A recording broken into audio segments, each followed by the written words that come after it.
Oh, Gordon, how are you? Yeah, long time. for a Haven't seen you. Yes. Good seeing you again. Good seeing you, sir. You're here for how long? Till through tomorrow, probably. Yeah, absolutely. Yeah. Good to see you, sir.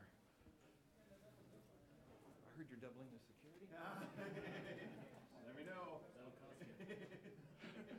I'm expecting an invoice.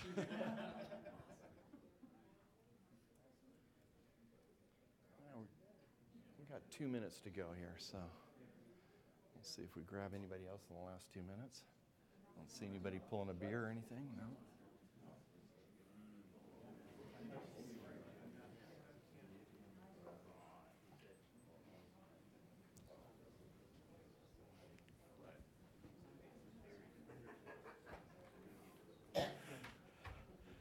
Good to see you, sir. Thanks for coming. I appreciate it. Karen, good to see you. Thank you for coming. Hi. How are you? Good. Oh, thank you for coming. Oh, thank you for having us. Oh, and thank you for bringing him.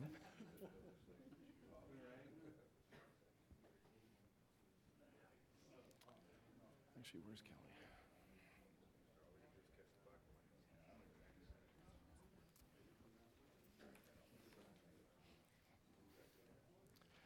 Thank you for coming.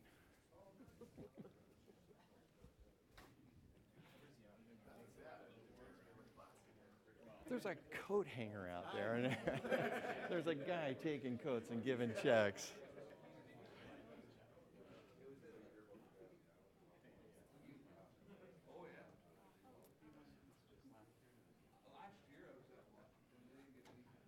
All right, we're missing Mr. Valesic.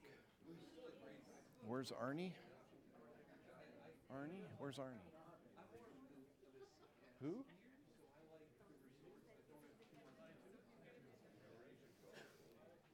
No, he's got to sit up here. I got to introduce him.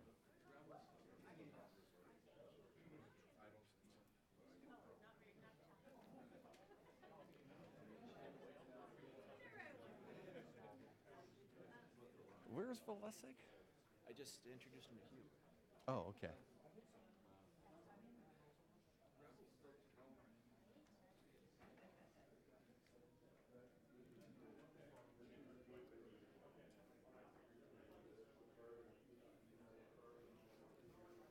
Mr. Valesic? Oh, I was looking for.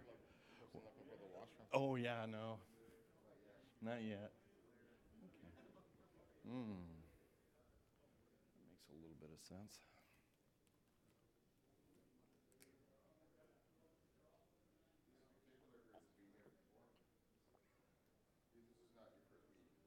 No, this is actually. Really?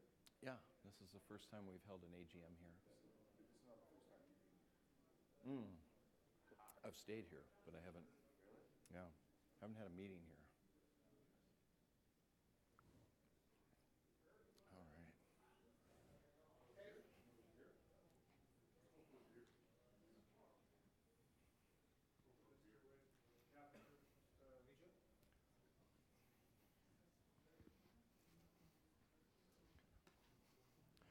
Do you guys see Valesic?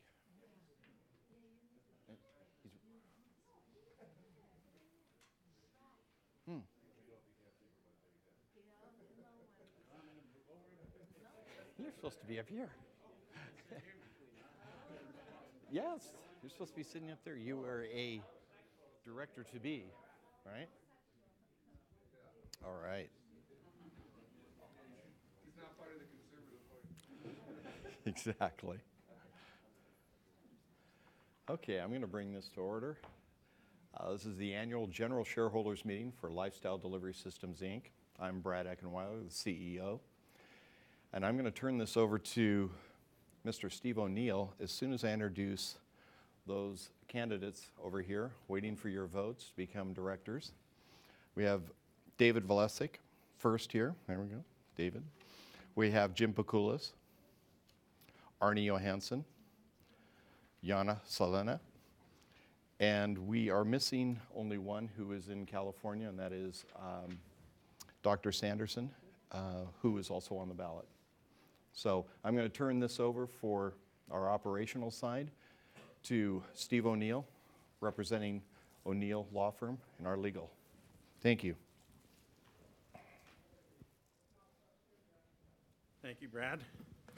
For the purpose of the meeting, Brad will act as chairman and Yana will act as secretary. The chairman has asked that I take over the chair for the purpose of conducting the formal business of the meeting. I've been advised by the scrutineer that we have a quorum present. I've also been advised of the due mailing of the information circular, notice of meeting, and proxy, and I therefore declare this meeting duly constituted for the transaction of business. Voting will be by show of hands unless a poll is requested. Any member may request a poll on any matter to come before the meeting. The first order of business is to approve the number of directors for the next year. Could I have a motion, please, that the number of directors be set at 6? Anybody? I need a firster first. A seconder? All those in favor? Opposed? The motion is carried. The next order of business is to vote for the directors. We will call for a vote separately on each director. So for the election of Brad Eckenweiler, in favor? For the election of James Pekulis, favor? For the election of Dr. John Sanderson, Dr. Sanderson is not here today, but he has consented in writing to act as a director. For the election of Yannicka, got to put it formal, Selena, in favor. For the election of David Velishek, and for the election of Ari Johansson. Arnie, sorry, Arnie. Ari's your Jewish cousin. Yeah. I now declare Brad Eckenweiler, James Pekulis, Dr. John Sanderson, Yana Selena, David Velishek, and Arnie Johansson as duly elected as your directors for the ensuing year.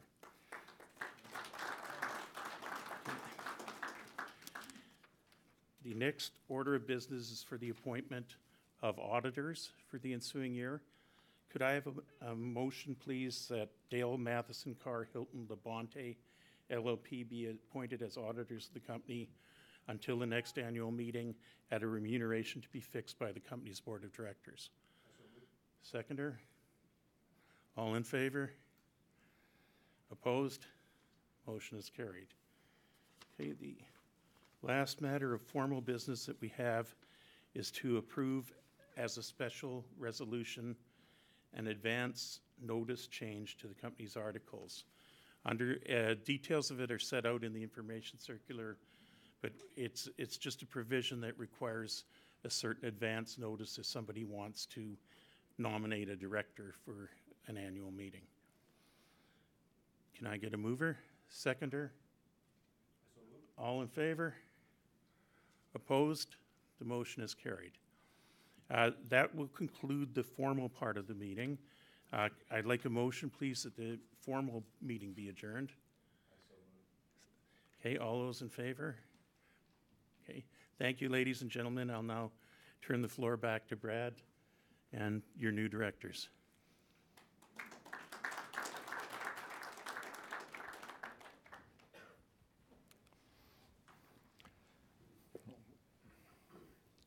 Yeah, can you do that? Oh.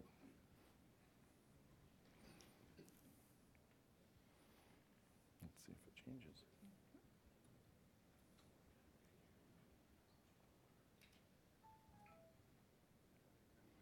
Or do I need to put you on a chair next to me here? Count to 10? Okay. Well, first of all, I'd like to thank you all for coming out. We did anticipate you, so that's why there are chairs here, beverages. But this has been an interesting year. And for all intents and purposes, the reason I wanted to have this meeting and hope that some of you would show up is that we'd be able to answer probably some of the questions that you have that maybe haven't been answered yet, if we can. We've certainly gone through a number of trials and tribulations. But again, being a first mover, as our license dictates, you'll see that this license was issued with 7 zeros in front of a 1. So this state license obviously was the very first volatile license in California, which for all intents and purposes should indicate how diligent we've been in our submissions, following the legal aspects, submitting our forms, and getting licensed in California. That didn't preclude the problems that we did honestly not necessarily foresee with the county and their misinterpretation. But at the same time, as a company, we're not looking to point blame, we're just looking to go to work. So we've created no animosity, we believe, with the county or with the Sheriff's Department. In fact, the Sheriff's Department sent the fire department back in 2 weeks after their visit with the intent of finding something amiss with our approval. The truth was, the 3 inspectors left. We're going to see if we can get this to continue to flip through our building and development and final project. Is there any way for you to take this with you? It's just for some reason it doesn't work. He's the county's chief technology officer. Yeah, he is in California. He is busy setting up our new camera program inside, which is absolutely brilliant. So We're just gonna start it again, I'm sorry. you go right ahead. I mean, ultimately, the slides were more of a visual understanding of where we started, what we had to go through on the development side, and where we ended up. Not necessarily germane to your questions or what I have to tell you today, but I was hoping that it would be informational and give you for those of you who haven't been to the facility, or those of you that haven't seen where your money's been spent, you'd be able to see that today. But I may be amiss there, we'll see. Anyway, so we're back where we started. And we'll see, it's supposed to flip every 10 seconds. And this was the building as we found it, basically an empty shell. And it is flipping. Okay, and that's what the interior looked like when we started. But I'll let this go on as I will go back to what I was discussing earlier.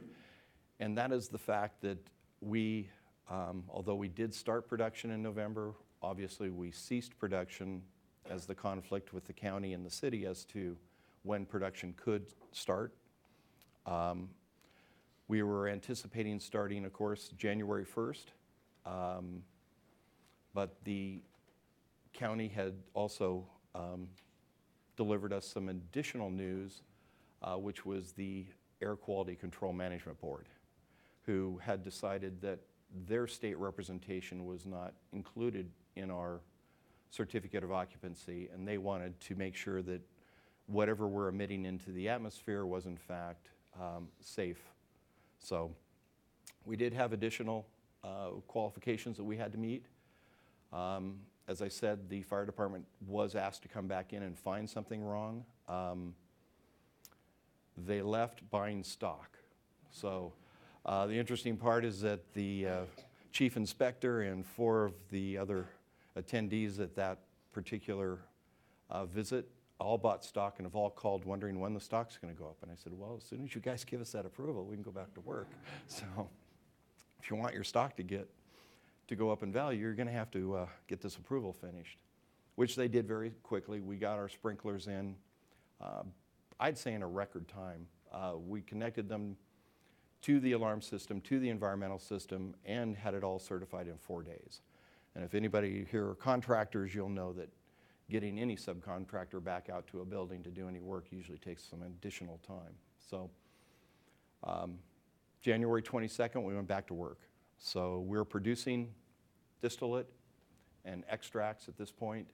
The state of California added an additional regulation late December, and that was on the dosage amount. So now in California, the maximum dose per dose on any what they call edible, we're still under the edible rules, is 10 milligrams. If you've looked at any of our prior information, the majority of our dosing was at 20 or 25 milligrams. The formulation side of it only took about a week or 7 to 8 days. The hard part was the fact that all of our packaging now was incorrect. So we'll have new canistrip packaging. We're anticipating it being delivered on Thursday of next week. So that will slow us down a little bit on the canistrip side, but we are delivering extract and distillate tomorrow to qualified dispensaries that are licensed in the state of California. So we will have revenue this month, and we will have significantly more revenue next month. Hopefully that will translate in the marketplace into valuations. Again, I don't know that anyone could have precluded all of the issues that we've had to deal with. We certainly, on the construction side, overbuilt everything that we did. We re-insulated the building to meet California's environmental standards, regulatory standards. All of our emission standards were a fraction of what's allowed. From a safety point of view, we have 3 explosion-proof, spark-proof rooms. What we're doing is on a level with any pharmaceutical lab. If we change the filters, basically in our HVAC HEPA center, we can drop down to what's known as FDA 100, which means we could make serums if the FDA would approve this facility. So it's at the highest level of purity, highest level of production. There is no better technology, and there's certainly, according to our Senator Wilk, who visited us, and Jay Obernault, who visited us, our state assemblyman, there is no other facility in California that looks like our facility. So we're proud of that. We're also proud of the fact that all of our test results came back with 0 contaminants, 0 pesticides, 0 infestation, and 0 solvent residue. So not only were we within the guidelines, we were at 0. And because we consider ourselves a pharmaceutical grade product, regardless of the FDA's lack of compliance, we've met more than those standards. Our dosing capabilities are way within their 10% dosage. We're closer to 2%, between 1.3 and 1.7% off of pure dosing. So we are extremely accurate in our dosing. Our product is pure. It's going into your bloodstream. Obviously, we don't want anything but what's on the label in that product. So we've continued to force those around us, and we probably are a bit of a threat to a number of competitors around us because no one else is doing it the way we're doing it.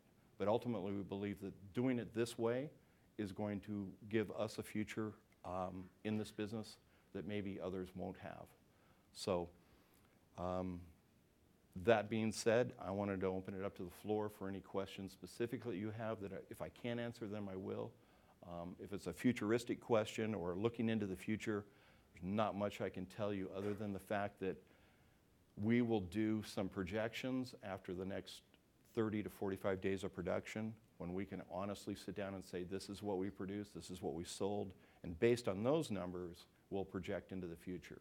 But until we've done those numbers and until those sales and that production has been accomplished, it'd be very difficult for us to give you an honest projection on what we're going to do for 2018. The only thing I can tell you is it will be more than 2017. So I'm going to open that up to anyone that has any specific questions, and if I can, I will answer them. Yes, sir. In the past, you've said that you wanted to release sales information monthly or on some sort of basis that is not just waiting for the quarterly reports to come out. Correct. When would you expect us to hear about sales? Are we talking at the end of February or? We'd like to talk about sales probably the second week in February about what we did in January. Once everything's been paid for, once we can actually give everyone not just a gross sales, but maybe also bottom line cost, an effective return on development and what we've built. So is that just going to be a press release? Or? It'll probably just be a press release, but it'll also be in our form, our monthly form. Yeah. Just wanted to say, if anybody wants to ask a question, I'm going to have to give you a microphone because we're recording, and then the recording won't be good quality.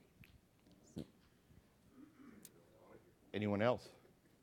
Yes, sir.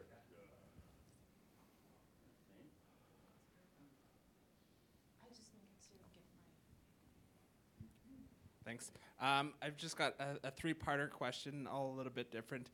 Without giving away too much proprietary, could you just expand a little bit on the marketing program that you're going to have in the next few months, especially trying to get the Canastrip's name out there?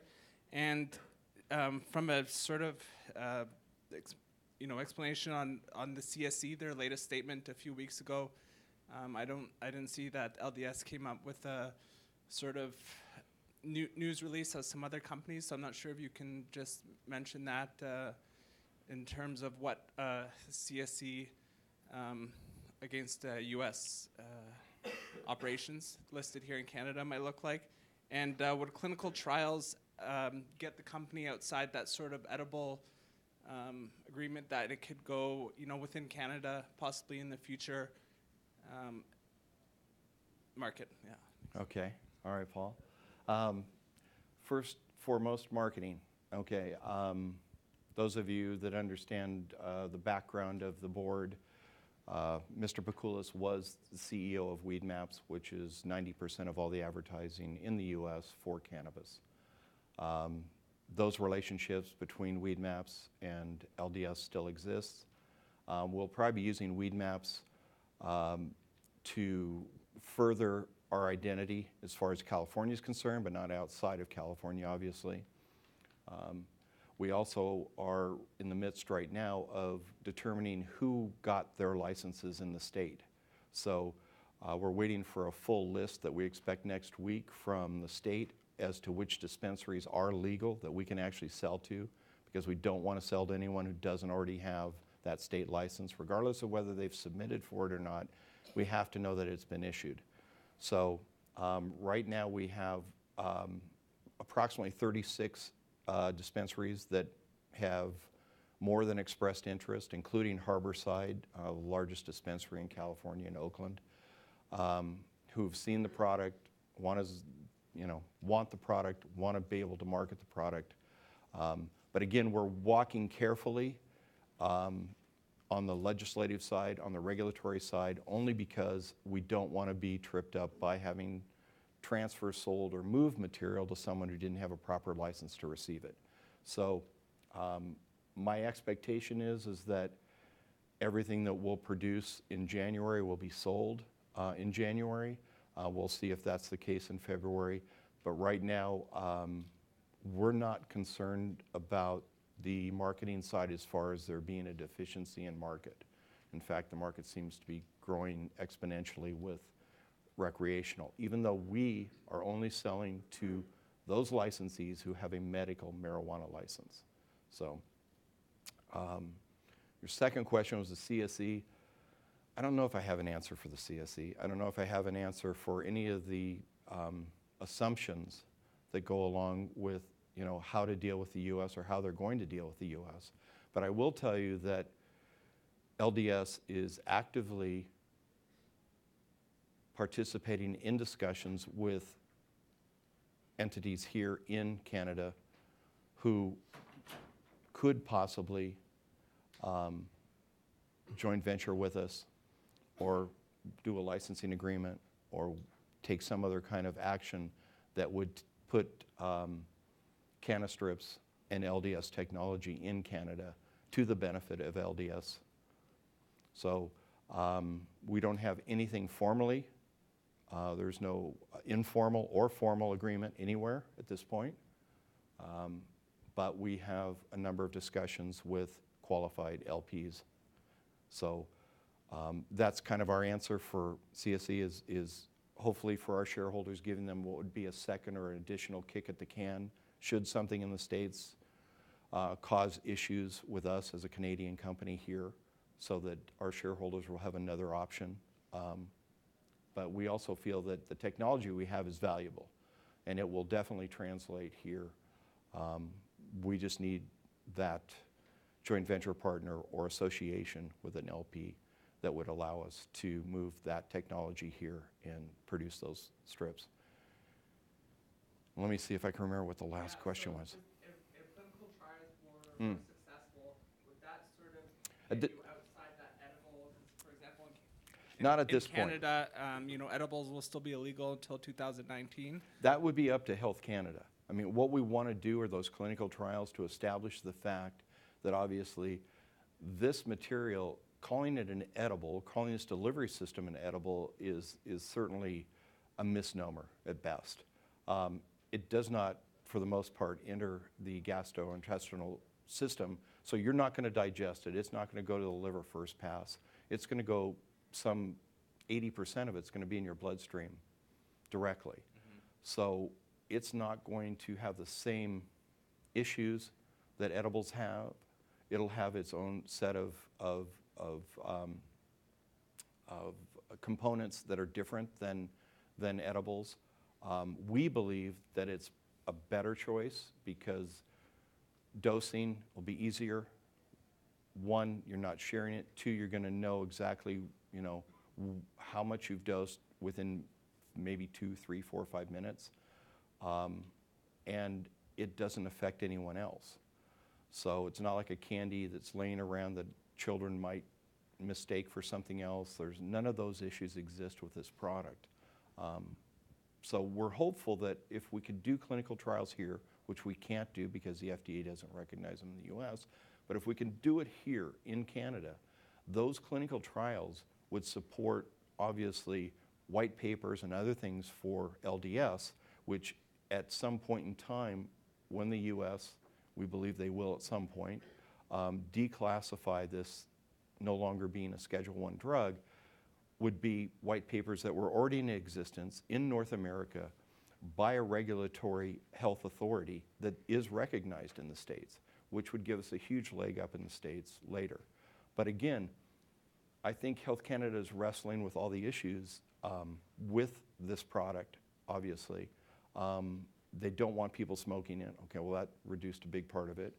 They're not sure if they want people eating it, so that, you know, pretty soon, outside of standing next to it, there's not much more you can do. So we're hopeful that this will be maybe one of the selected methods that Health Canada would in fact, you know, choose over something else. But we won't know that until we do those trials and submit that. But so I hope that answered your question. Yes, sir. With respect, She's going to bring you a microphone. wait for the microphone. I'm not sure I need it, but with respect to the raid on November 30th, Yes. I'm not sure you're going to be able to answer this, given what a lawyer might tell We'll you. take a shot. But are we going to be able to find out just how much of the produced product was seized at that point? There will be a point where that'll be dealt with. It won't be dealt with yet, and the fact that whether or not it'll be returned won't be dealt with yet. But there's been no further allegations of any kind directed to us. We're dealing through the channels that we have, and as soon as I could tell you those things, once this investigation has come to a close, we can discuss all these things. But at this point, because it's still an investigation, there's nothing more for us really to say. We still believe that our position, in fact, was a credible position and one that's defensible, because the county had signed off through the fire department, which is the arm of the county, and they signed off on the C of O for us to go operational.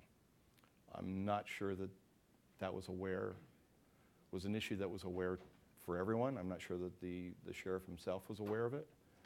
But again, once they discovered it, they did send the fire department back in to see if they could find a problem.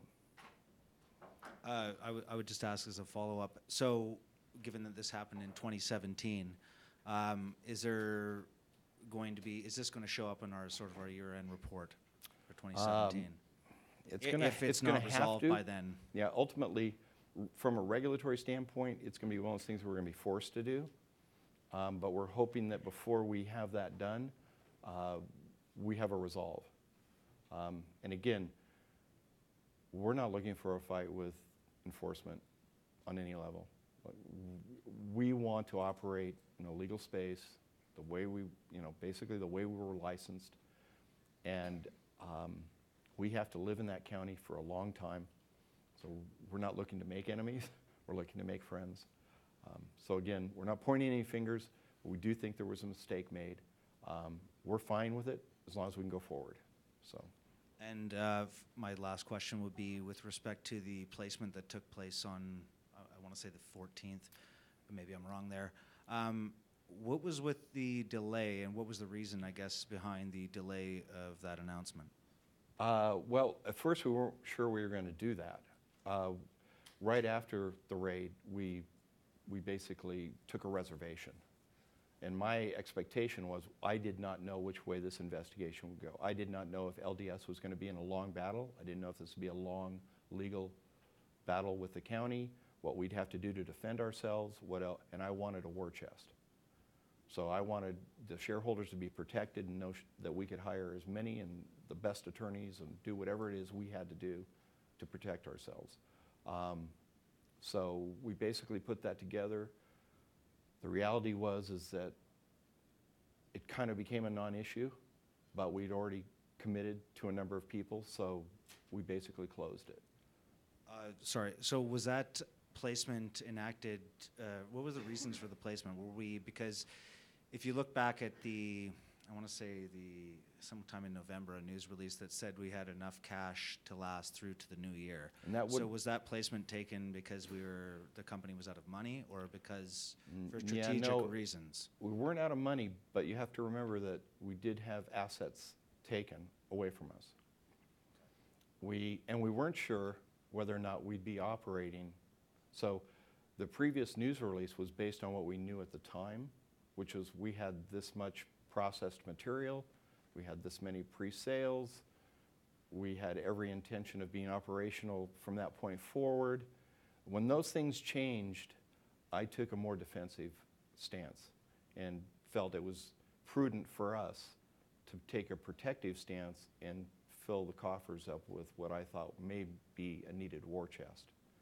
It didn't turn out to be the case, but again, I feel better about being safe. Thank you. Thank you. Afternoon. Afternoon. Couple of questions for you. One, LGS has gone to great lengths to be state-of-the-art, to be above board in its licensing and whatnot. Where does that leave all the competitors? I mean, you've had troubles even after doing all that. What's the competition doing, or how's that environment? You know, it's hard for me to talk about the other entities that I know that are operational, but I could have a couple of them here who would tell you that they're not operating anywhere close to what the standards we're operating in. But they're not as visible as we are either. We are the most visible. There's no doubt about it. And I would say that our future intentions are significantly greater than most. Regardless of what other people are talking about, we're taking physical action to meet the expectations that we've basically given our shareholders. So we have more than just an intention. I mean, we have a plan that's in place. The operations that we've set up are, quite frankly, pilot plants. As nice as they are, as state-of-the-art as they are, they're a pilot plant for the future of LDS. We have much bigger designs. I think the acquisitions of the properties that we've acquired, the additional licenses that we basically have with licensees, would tell you that we are focused on being totally integrated from the genetics all the way to the sale. That's a lot to do. And I will tell you that 95% of the marketplace is about just doing what they've always done. And it's very hard for someone who's been doing something a certain way to all of a sudden to hit a regulatory standard when no regulatory standard ever existed before. I'll be interested to see who actually pays their taxes. We've already paid our city taxes in advance. We've already done a lot of things just to make sure that, you know, no one could ever say we didn't do what we said we would do. We made promises that nothing that we did or built wouldn't be the best in Adelanto. And that's one of the reasons the mayor and the city staff have taken us, as you'll see, to Sacramento, to all the meetings with the governor's task force, with the MRSA task force, with Lori Ajax. we've been in these meetings. We act in these meetings. We get a voice in these meetings. We spend a significant amount of time understanding the city and the city's needs as well. There are very few things in the city that we don't participate if asked to.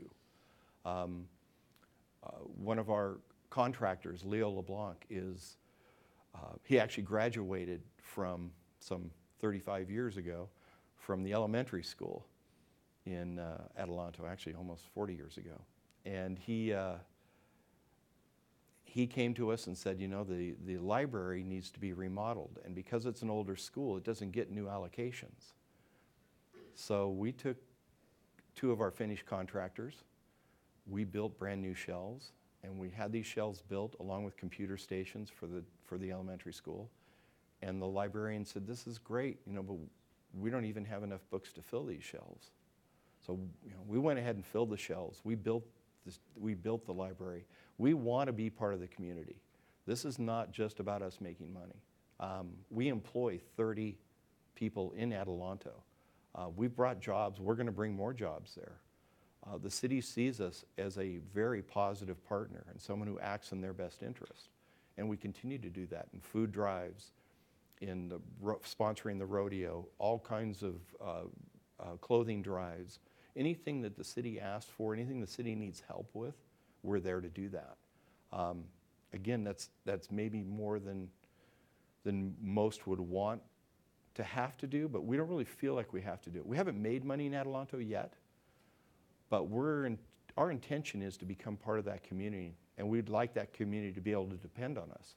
And so being able to show the fact that they can depend on us now before we're making money, I'm sure will give us some value further down the road when it comes time to vote on things that maybe affect this corporation. So again, we're cooperative with the city. Most of the county likes us. Like I said, the fire department's bought stock. The AQMD, which is probably one of the toughest organizations in California, the Air Quality Control Management District, they like us, and they're actually working on other projects with us for our greenhouses. So we intend to produce our own power and to take the CO2 from those gas turbines and pump it back into the greenhouses. We expect to be a 0 footprint in the high desert. We will be a rainforest in the desert. We'll be producing oxygen, not CO2. So there's a lot of things that we're doing that excite the government, both at the state level. The governor's task force is extremely excited about the 0 footprint. Certainly the AQMD is, and the city's proud to be able to say it's in their city.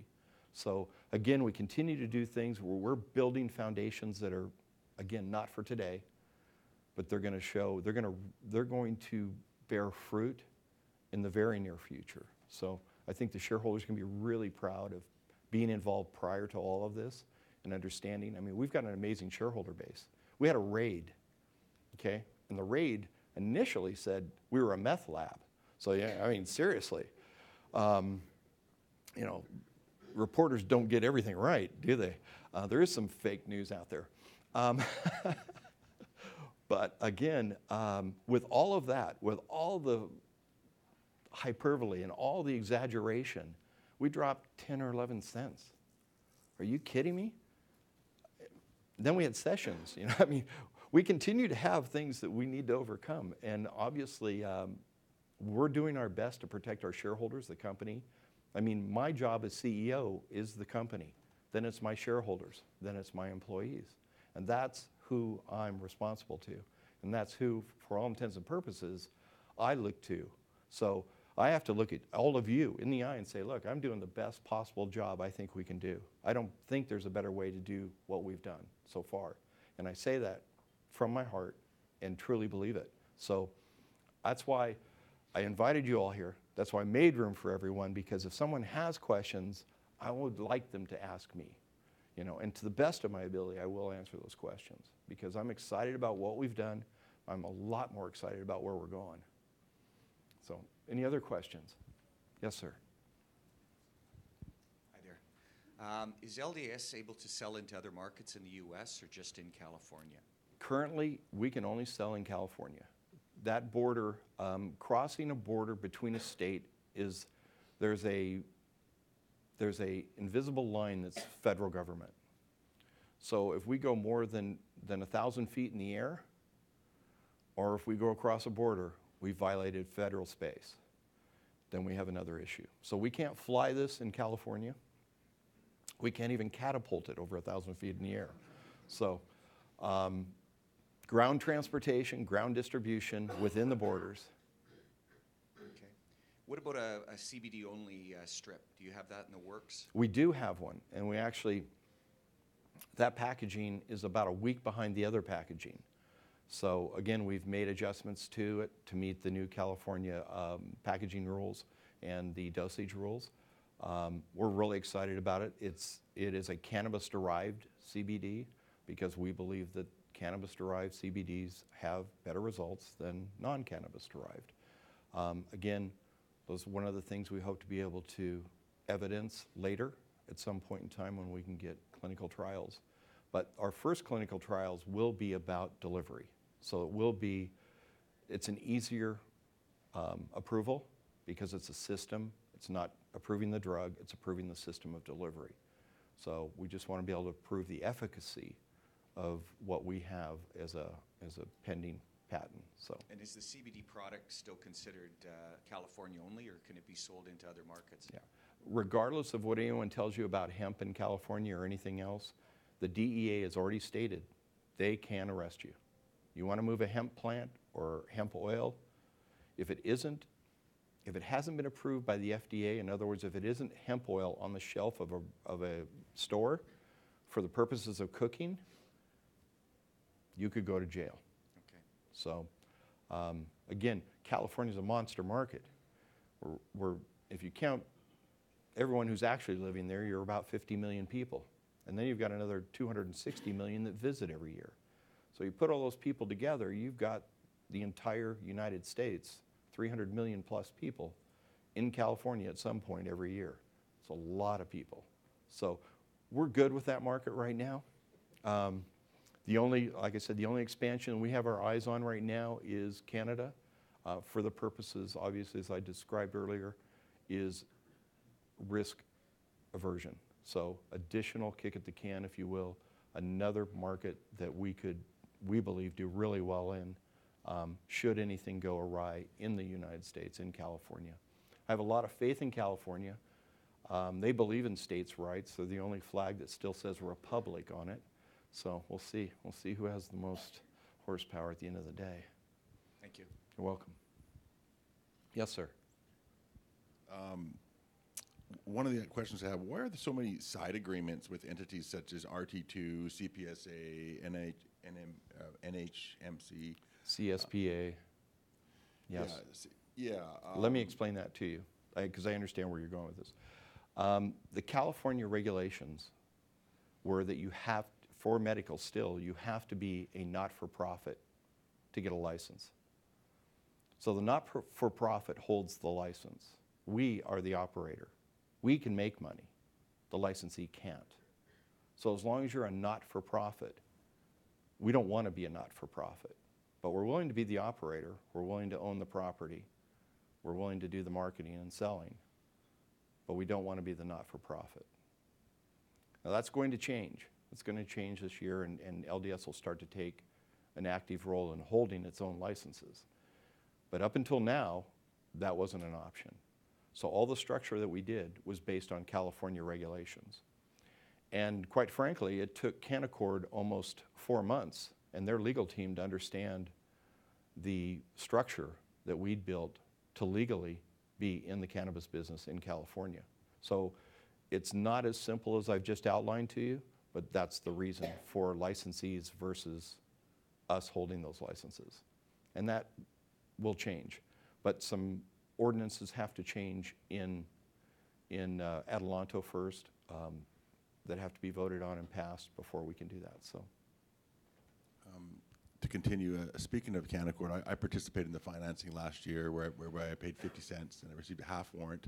Why did the latest round, when the stock had recently been $1.50, have a full warrant attached? Again, I wasn't sure in what position we were in.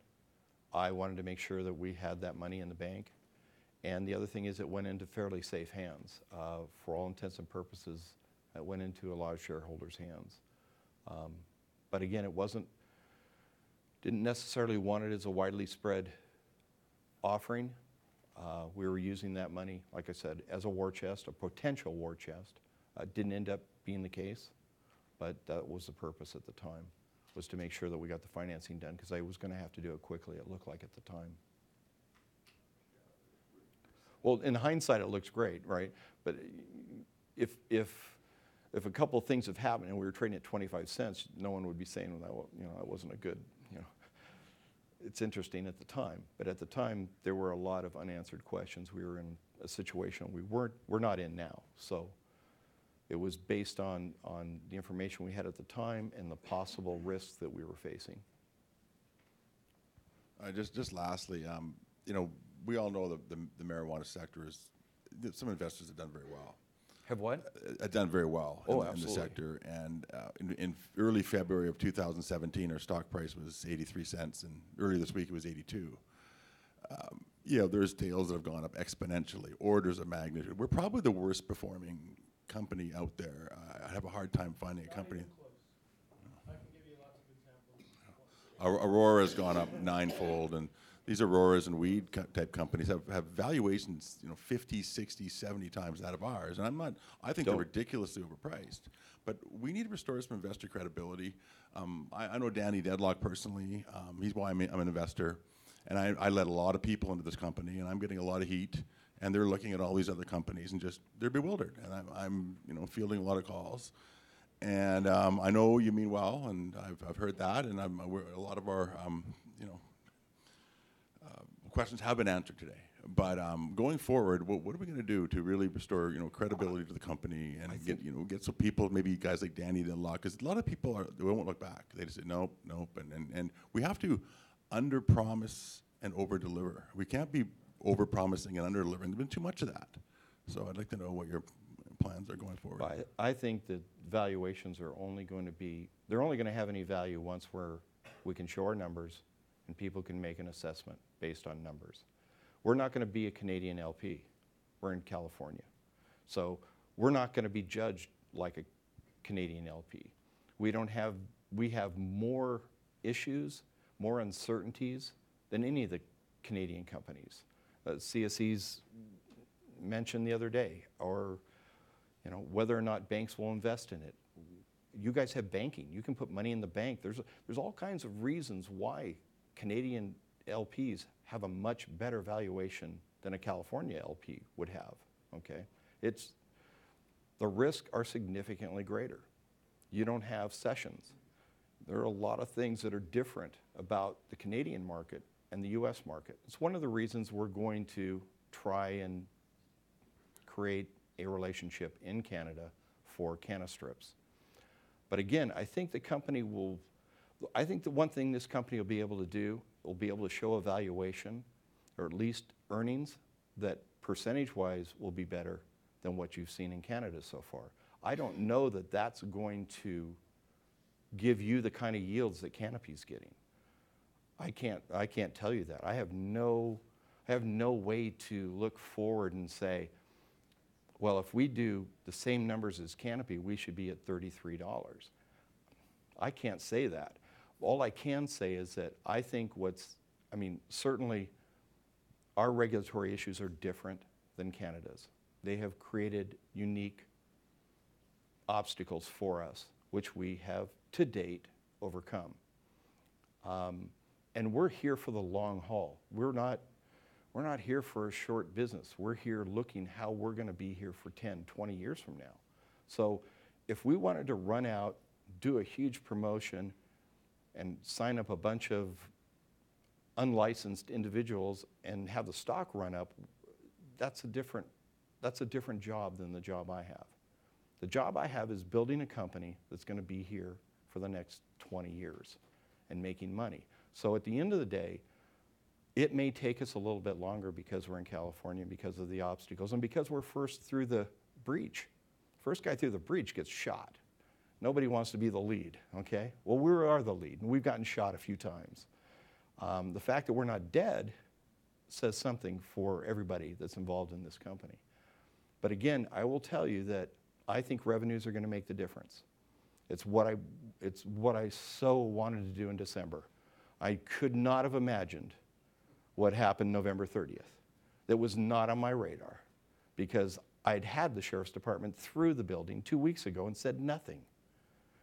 And all I've said, our open door policy is every regulator, every legislator, every bureaucrat has been allowed into our building. And we'll show them tours. We'll tell them everything we're doing. We're proud of the building. We're proud of what we're doing. We're proud of the way we've licensed it. Could we have anticipated that? No. Would it have made a difference if it hadn't happened? Significantly. We've been able to hit $1.50. Do we have sessions come in right behind it? Yeah, thank you. Okay, yeah, we're going to go after just the big guys. Okay, so we're the biggest in California. Who's he going to hit first? There's a lot of ways you can look at our obstacles. And I appreciate Danny. Danny had supported us in the beginning. I know Danny's feelings got hurt at some point, but I have to look out for the shareholders. I'm not looking out for Danny's feelings. I'm not looking out for any other reporter's feelings. I'm only worried about my shareholders. And the only way my shareholders are going to win is if this company wins. So I may have to take some beatings between now and when we start winning, but I'm going to make sure we're in a position to win. I'm certainly not going to sell us out short or do something that's going to risk our license in the future. So again, we are the most visible. We are going to be a target, but ultimately we're in a position to do a much better job, I believe, than anyone else. So to that end, I would say, let's see what kind of revenues we produce in the next 6 weeks. Let's see where that puts us. And then, I'm willing to have another meeting. Let's talk again, But I'm willing to have this meeting at any time. I'm not saying this would be the most opportune time. This is better than having it on December 1st or 2nd. But that was just a matter of luck. So the fact is that we still have obstacles. We still have a federal government that's anti-cannabis. We're going to continue to deal with it. But in the meantime, I'm going to try and give my shareholders another opportunity in Canada. And we'll see where that goes. Again, there's no informal or formal agreement anywhere yet. But it is, as I've said in news releases, it is one of our objectives. But I appreciate the fact that we're not where I want us to be, and certainly we're not obviously where you would like us to be. But hopefully we'll get there.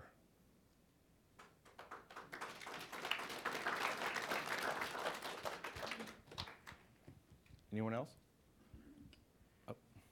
Yeah, hi.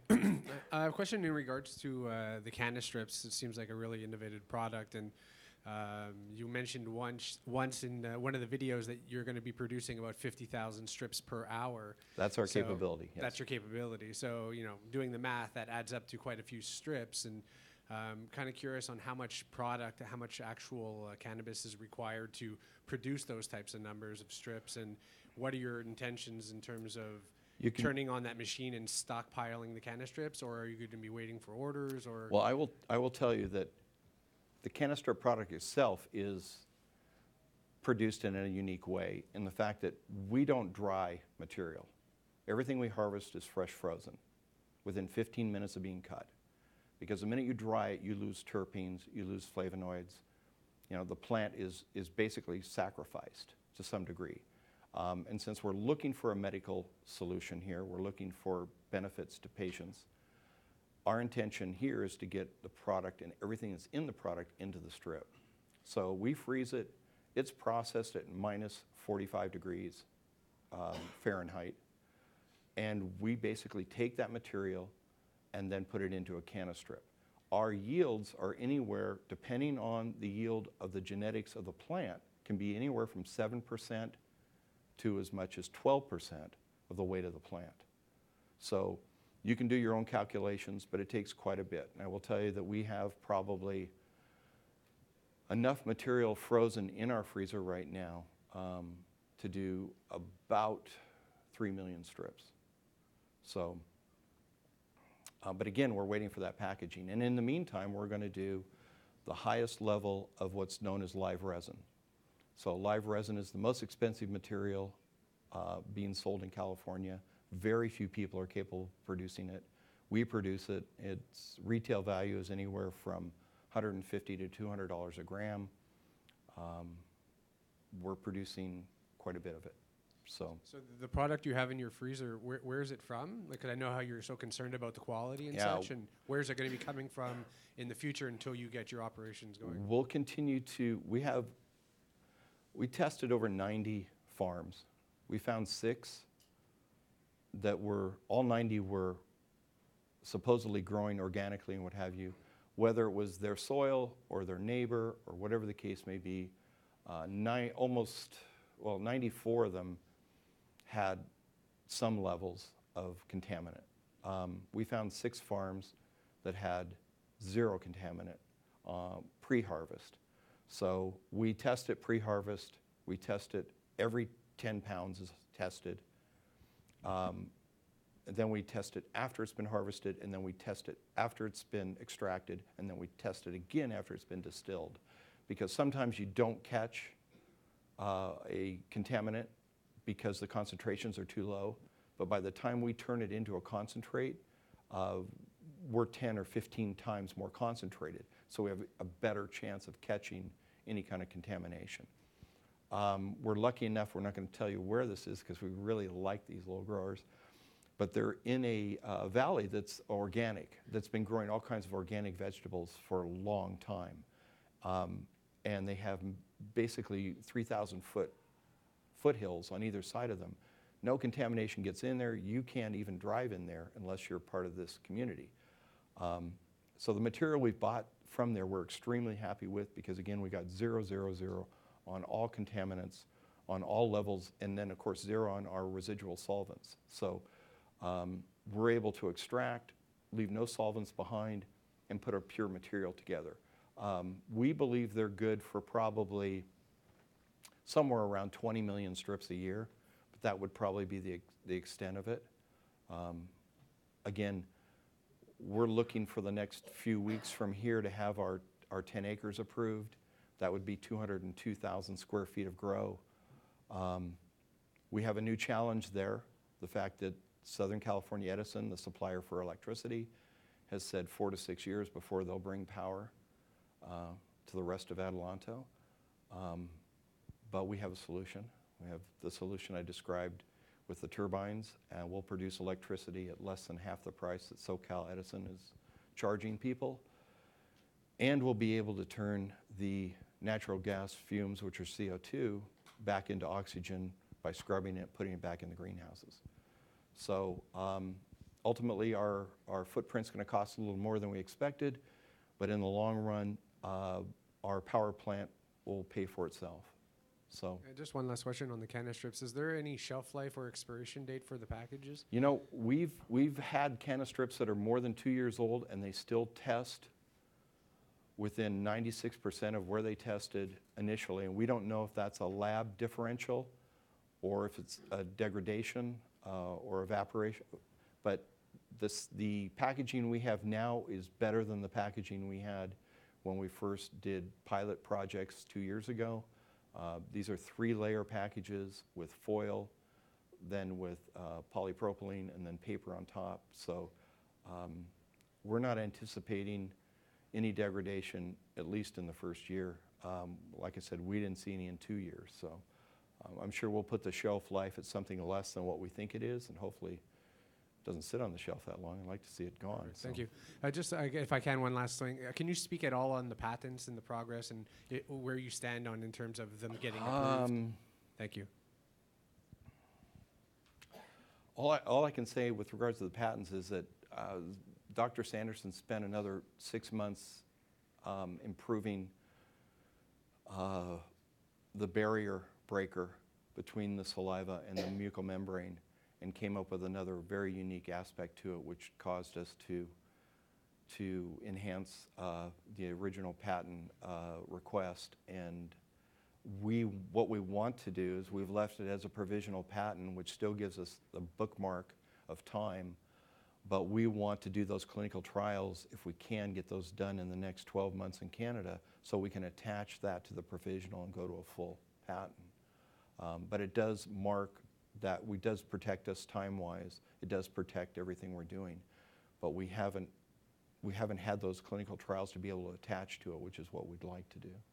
So, and if we don't, then we'll go ahead with what we have, which are non-government data, which doesn't have the same weight.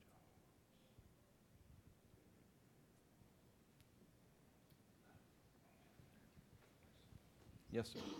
You say the shelf life seems to be close to a year.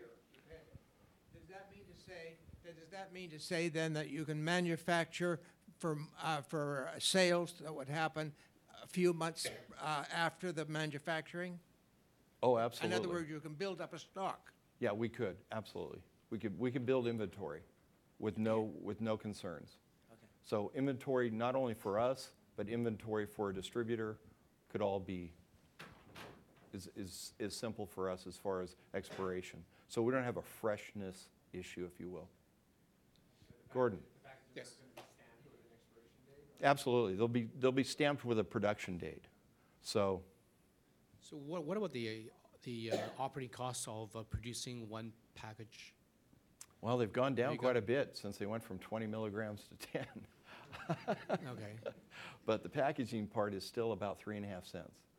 So That's the packaging part. What about in terms of? 'cause that's you- the production package. Everything that does is not cannabis related. okay. What about the cannabis part of it related? Well, the cannabis part of it is not a big moving target, but it is a moving target. We've basically adjusted it to the high side, but it's still running. We think it runs about 10 cents, but it's probably less than that. Okay. So what was 17 to 18 cents for a 20 milligram is probably closer to 13. Okay. And what about in terms of the starting your grow side? When will that happen? You know, we'll break ground as soon as they give us our permit. So we're working with the city right now. They needed to understand our cogen side. I think we're pretty good on that. We brought in specialists who built the power station for Stanford University, for General Mills, and explained how this system works. I think we've brought the city up to speed, and I understand their need to understand how this is going to work. But I'm hoping it's this month still. We'll see. So And the selling price? So you'll be wholesaling it at $1. at $1. Okay.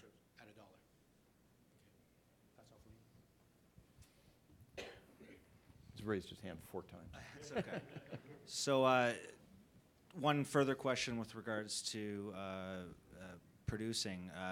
I know that the nursery was expected to be completed sometime last month. Yeah. I take it, obviously, some spanners got thrown in the works, as I say. What's our timeline on the nursery, though? We believe we'll be finished in the next 14 days. We've added additional sprinklers, done a few extra things, but we're feeling pretty good about it. It looks really great. So the other thing is that we just got the applications because we were working with the city to get the new ordinance for the nursery. So that was just approved. So it'll probably, before it's operational, I would say would be 4 to 6 weeks, knowing that we're going to need probably 2 council meetings to pass the new ordinance. So with that being said, I think we can pretty much count on the fact we'll be ready maybe before the license. But And with respect to sales of the strips, I recognize that you just said $1. Is there going to be sort of uniform pricing across the dispensaries, or are they going to be able to No. sort of sell whatever they want? Great question. Absolutely, we're going to have the retail price stamped on the. We intend to do 10 per package, and that'll be a $20 package. So we intend to put that price on there, and if the dispensary tries to sell it for more or whatever, they'll no longer be a client. So that's retail then? yeah, that's retail. The $20. Hey, Brad, can you address the competition as it relates to the pricing for other strips that have come and gone in the market? Just to give everyone a comparison in regards to Yeah. value add with Now, there's a number of what we call fruit roll-ups, because they don't break the barrier. They're really not sublingual. They're basically just material on a strip, goes in your mouth, and you're going to swallow 90% of it with saliva. Those strips sell anywhere from retail from $8 to $12. Yes. $8 to $12 per strip. So a lot of people say, well, why don't you raise the price? We don't need to raise the price, and I don't want a decision. You walk in a dispensary, I want you to walk out with can of strips. I don't want you to go, oh, do I want this one or that one? This one's $1 less. There's no decision at $2. There's no decision on what product you buy. So my intention, my marketing approach is no decision. Buy the best product for significantly less than anybody else's product. That'll give us the market. There will be no decision. You'll buy this product. So you're retailing for $2, you're selling for what? Yes. Hi, Yes, Corey. sir. I just want to get clarity on some of these numbers again. Your cost per strip or your cost per package is 13.5 cents Strip. per strip. Well, depending on if it's CBD, depending on if it's, that's a general term, Yeah. and the okay. market could change that, but currently, the pricing would put us right there. Okay. And that's for 10 milligrams. And you're selling them at $10 a strip or $1 a strip? $1 per strip. And you're selling them in packages of 10 10, strips? right. Okay, so that's the math I was trying to get clear. You have supply. And now that I've told you this, I have to do a news release tomorrow. Okay. You have supply. You have supply of. I think you said. Sorry, we can. Isn't that right? Steve, what do you think? Steve says yes. Okay. So we can produce 50,000 strips an hour. Is that? That's correct. And we've got. You said that the farms you're buying from now can supply. I think you said for enough for about 20 million strips or 2 million strips. Sorry. 20 million per year. 20 million per year. That was the Yes. what I was trying to get at. So the gap there And that's is- and that again is a subjective number, knowing what they did this grow season. right. Don't know if they'll have floods or fires or something else, obviously. So again, subject to Mother Nature, federal government, who knows who. Right. But currently, if they produced as they did the last grow season, that would yield those numbers. So I'm sorry, I can't do this math in my head. If you're doing 50,000 strips an hour, what does that translate to a year? Have you got that math in your head? I don't expect to be working 24 hours a day, okay? Okay, fair enough. I don't think the market, I think the market may get there, but it's not going to be there initially. The one thing Is there about a the gap? strips, yeah. Is there a gap between your supply and your production is what I'm trying to get at. I think, I'm not sure that there will be, and I'm going to say that because the strips are brand new, okay? For most people, they've not had the strips. I think word of mouth is going to work fairly quickly, but again, another reason for having this at the price point is so people will try it, right? Put it in people's hands, they'll try it. They'll tell two people. The majority of our marketing will be word of mouth. It will be people telling other people, or it'll be social media.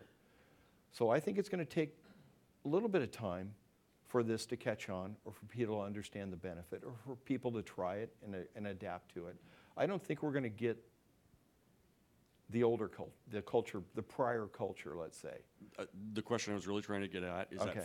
Is that full capacity? No. Is there a gap between your supply Absolutely. and your production? 100%. Okay. Yeah, because theoretically, we can do 30 million strips a month. So there is a gap between your supply and your production And our capabilities. Right, okay. Our capabilities are significant. And the new the new nursery that we're setting up, first of all, is that inside or outside? The nursery is inside. The intent for the nursery is to create genetics that meet exactly what we want to extract, so that we don't have to extract from 2 or 3 different plants to get the concentrations of any particular terpene or THC or CBD that we want. Then the idea beyond that is to be able to sell a significant portion of that to contract growers to buy that back. because even our 200,000 square feet wouldn't be able to supply us with the ultimate number if we were running 2 shifts a day, you know, basically leaving us 4 hours for maintenance on every day. So the nursery is, that's the 10,000 square foot you're talking about? The nursery is about well, the seed side of the nursery is about 4,000 square feet. The vegetation side is about another 6,000 when they're still in smaller containers, 2 levels. But then it can produce 1 million square feet per month. And where are you growing that? Are you growing that That's next door. Outdoors? Indoors. Indoors, okay. But once those seedlings are ready to be transferred, they'll go to a contract grower. And we will sell that seedling with our genetics with a guaranteed buyback. Got it. So, and the idea there is that we could basically have what would take somewhere close to 6 million square feet to produce back to us in contract growers coming back to us. And again, we want to have management contracts there where we in fact make sure that this is grown the way we want, make sure that pesticides aren't being used, other things are not being used. But the ultimate goal is to have as much product, exact product, genetically specific product back to us for canostrips. Because ultimately, we want a pharmaceutical grade product. What does that mean? It means the dosage is correct. It means the experience, the ingredients are always the same. You don't pick up aspirin or Tylenol and get a different response every time, right? Well, that's what you would do with the some 3,600 strains that are out there in California currently. So again, it's the product we're trying to build, and it's a bigger vision than just growing marijuana at this point, okay? It's a pharmaceutical vision that we have. Brad, use your McDonald's analogy. Well, no matter where you go, and the one thing I love about people who do it right, McDonald's does French fries. I mean, they do French fries the same all around. How would they do it in Tierra del Fuego the same way that they do it in the Yukon? It's amazing because they have contract growers growing the genetically same potato everywhere in the world. And that potato makes the same potato French fries everywhere in the world. So it doesn't matter if we're in China. It doesn't matter if I'm in Chile. It doesn't matter if I'm in France. Those French fries are the same.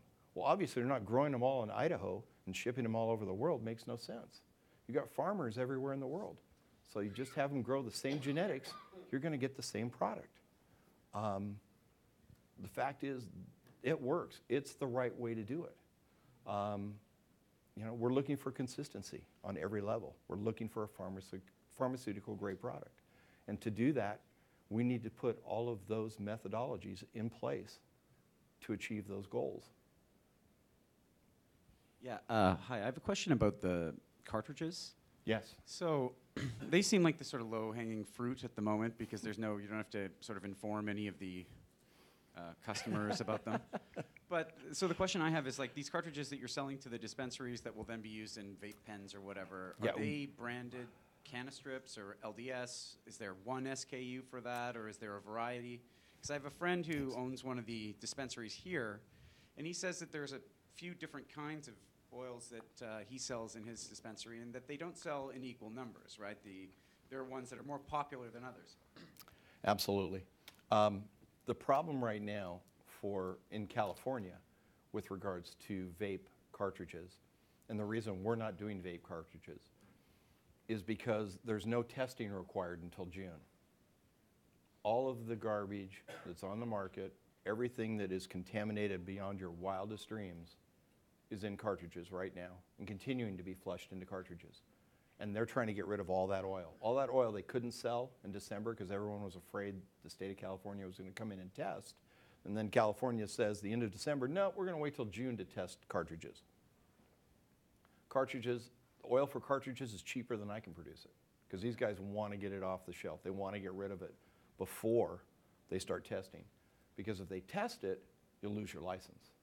But right now, you're safe until June. So that's not a market we're we have a cartridge machine, we're sitting there, but we'll wait until that market comes back and becomes legitimate and the material's tested, and then we'll look and see. Given that we're not doing cartridges, currently the revenue streams are canistrips once they're up and running next week, and then just producing oil that other people can use to make third-party sort of products. The high-end material for us right now is live resin.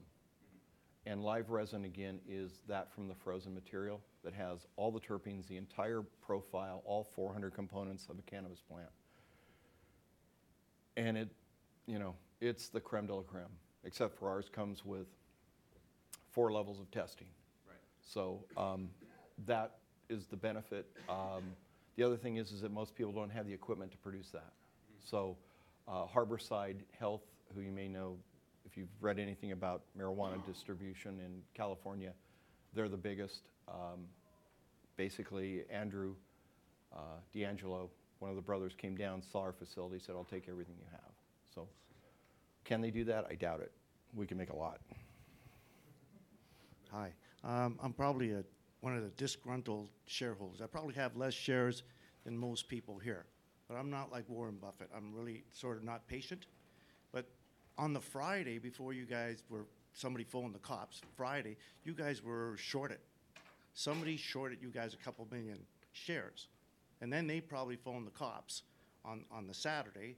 And there is a difference between butane and CO2. Of course there is. Right?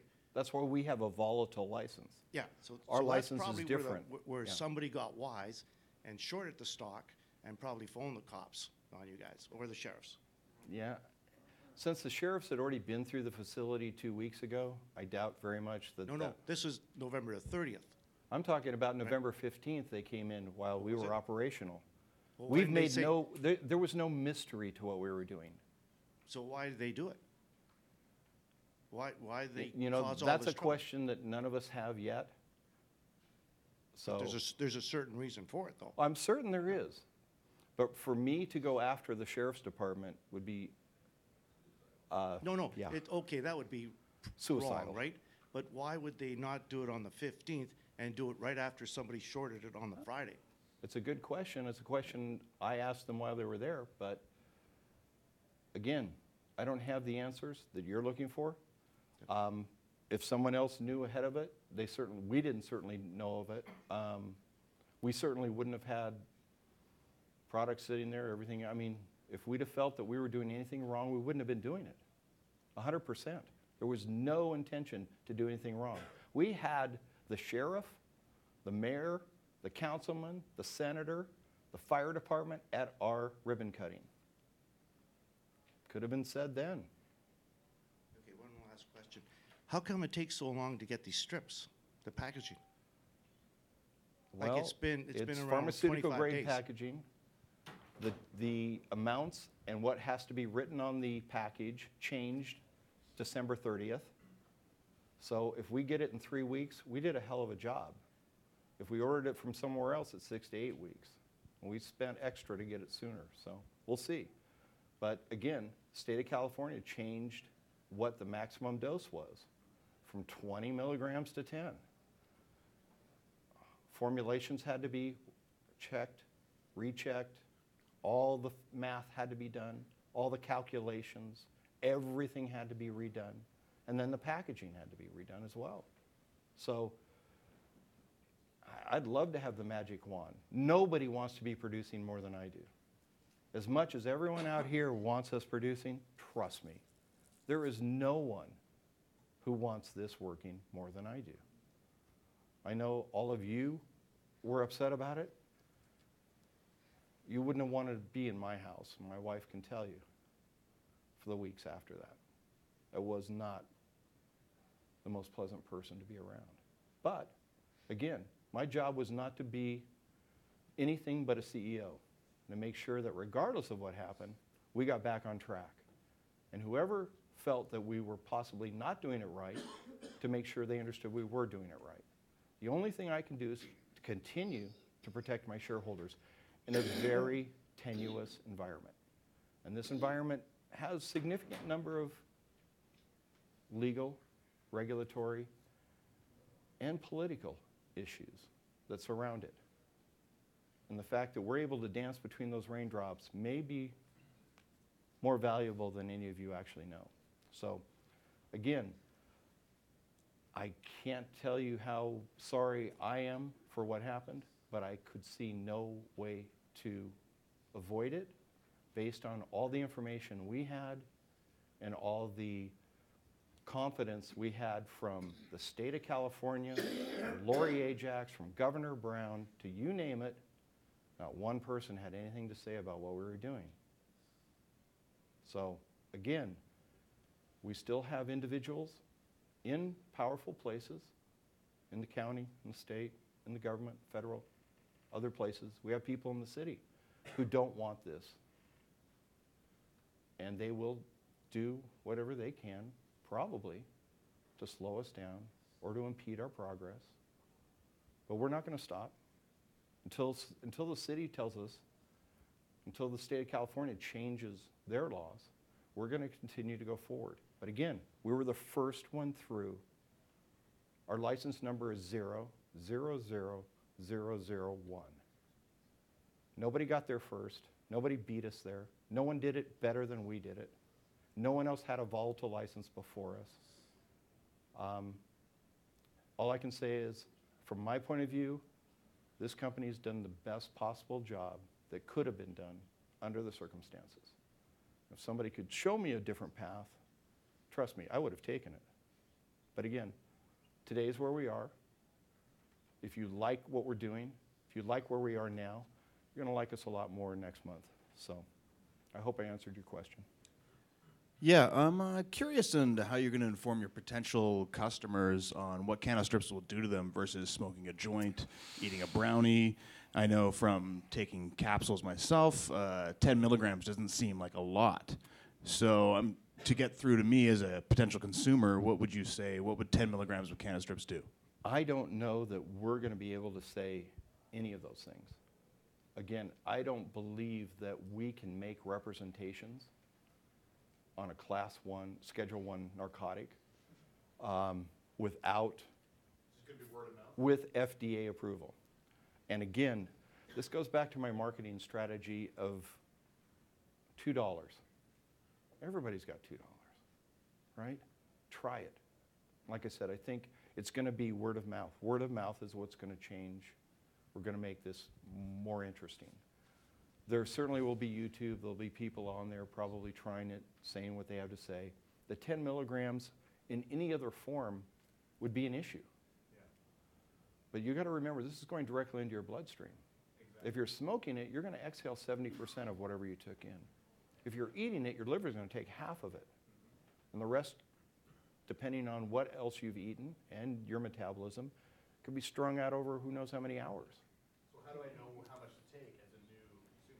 Well, my suggestion is always going to be take a strip, cut it in half, wait 5 minutes. If you want something more, take the other half. If you're happy where you are, stay there. Do you need anybody to test this right now? I really appreciate that because you know what? The one thing I will tell you about everyone who's tried can of strips, the one thing that's universal, Arnie, everyone asks for more. And I'm not a consumer. No. I'll be a guinea pig for you. Allegedly. Allegedly. Ladies, gentlemen, anything else? Yes, sir.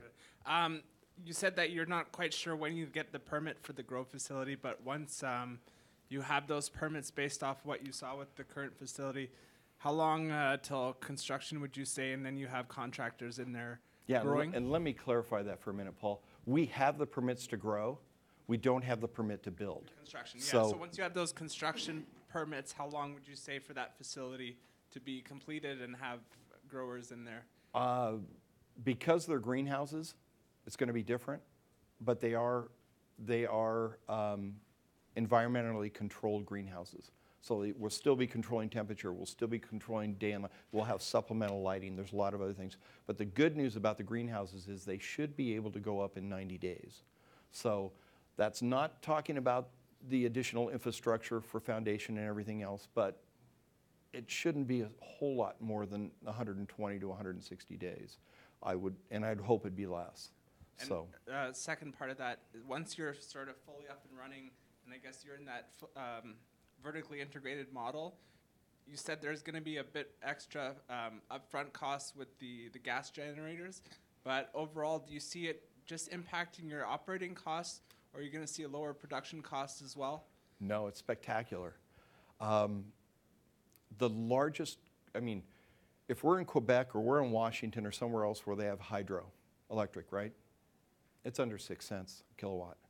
Right now, Southern California Edison charges what's called an ag rate for the first 200 amps. Well, that's turning the lights on. After that, it can go as high as 32 cents a kilowatt. We can produce electricity for 6 cents, and we can sell it back to ourselves at 12 or 18 and still cut Southern California Edison in half, which per greenhouse is $60,000 a month. So it's a significant amount of money in the greenhouse. It's more than that in a closed environment. Closed environment's almost 140% of that. So the other thing that the city, well, I'm not going to go there yet because I don't have to do a news release. Anyway. Yes. Yeah. In fact, probably on our in-grow here somewhere you saw HVAC for 4,000 tons each. So. Will your production costs, though, go down as well from that sort of 13-cent ballpark once you're growing under that grow facility, or will that remain unchanged? Thank you, David.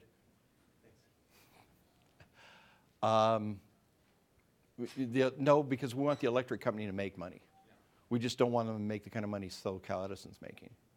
So it'll be a different animal, but we're the ones basically pushing it through. We spend a lot of time with AQMD, so they like us so far.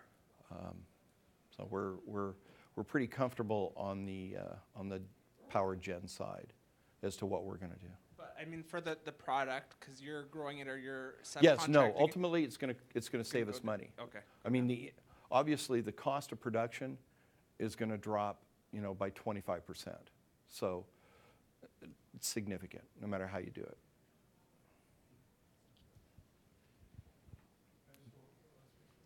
We'll be able to produce like they do in Quebec in the summer. Just in regards to what you have already in your freezers, you said you already have a quantity of product. Can you, I don't know if you said it already, what are your plans with that in terms of how much of it is going to go to canna strips, how much of it is going to go to oils? We're going to process it all, and then depending on the demand, we're going to sell it as fast as, if there's more orders for oil or distillate, it'll go that way. If there's more orders for canna strips, it's going to go that way. We're going to basically, we want to turn that material over. We want to be on the next harvest, pulling new material. We've already basically identified more material. I want this processed first. As soon as this is processed. It's not already spoken for in terms of pre-orders or anything? Well, it's spoken. Like in terms of orders that you have? No, because no one was allowed to do any pre-orders prior to getting their licenses, and a lot of licenses are just showing up from the state for these dispensaries. In fact, LA County actually closed LA. I don't know, they just reopened it, but it was closed for the first 3 weeks while the council did new ordinances. So there's still a lot going on. But I'm not worried about the orders. The one thing I'm not concerned about is the fact that we're going to be able to sell it. And being the vertically integrated company that you're building, any intentions to having an online platform where you'll be doing distribution right from within your warehouse? It's not legal in California yet, so online sales is not legal. But the center of the cannabis world for California is in Silicon Valley, is Northern California. I would be surprised if at some point, that's why we have a dispensary license. Our concept dispensary is up there. The reason we have that license is in anticipation of that. We have a distribution license already. So the reason we're doing these things, obviously, is anticipation of the market's going to change. We don't know exactly what's going to be the most valuable piece of it, but ultimately every piece is going to be required. So as those pieces continue to be required, we'll continue to basically find those new licenses, continue to move in that direction. And when LDS can acquire its own licenses, it will. So, anyone else? Are you guys getting hungry? No? One more question, sorry. Yes, sir. So you're going to do a lot of vertical integration, a lot of different companies, the electrical generation company, transportation, the growing companies. Is LDS going to be kind of at the top of the pier, or will these be spin-offs, or will they be separate companies, or be part of this? Where LDS can be the primary, it will be the primary. There are some lines of demarcation currently in the regulations, so we will position ourselves in such a way that we don't trip any of those wires, if you will. But our intention is to get LDS as many benefits from the things that we're doing as possible. I think the power company is something that's going to, for all intents and purposes, be a separate entity that LDS will own shares in, because we don't want it to be a marijuana company, okay? Not that we don't like marijuana companies, but it does open up a number of other avenues for us as far as municipal bonds, other types of things that we can do as a power company if we're not wholly owned or owned, significantly owned by a company that's in the marijuana business. So currently there are a few things that we're probably going to have to make adjustments for, but my goal is to make sure that the shareholders of LDS get a benefit for all the things that we're working on. So if you're expecting packaging to come possibly as early as Thursday next week, how much longer after that do you think before we actually see product in the dispensaries? I would say the first week in February would be a reasonable expectation. We have 36 dispensaries that'll take product right now. So the sooner we get that product on the shelves, the sooner people try it, the sooner we'll get reorders, and the sooner they'll tell somebody else. So it's kind of like the old shampoo commercial, you know. This person told 2 people, those 2 people told 2 people, on and on and on. And I think that's obviously going to be probably our best advertising, is going to be word of mouth.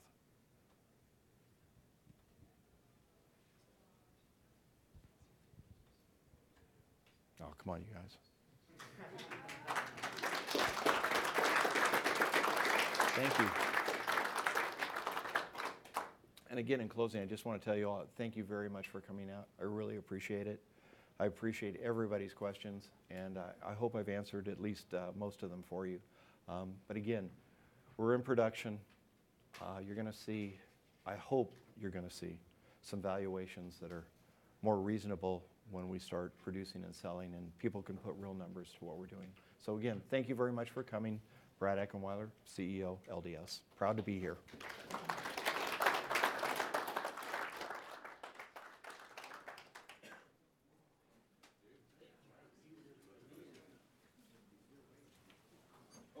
Oh yeah, there's food out here.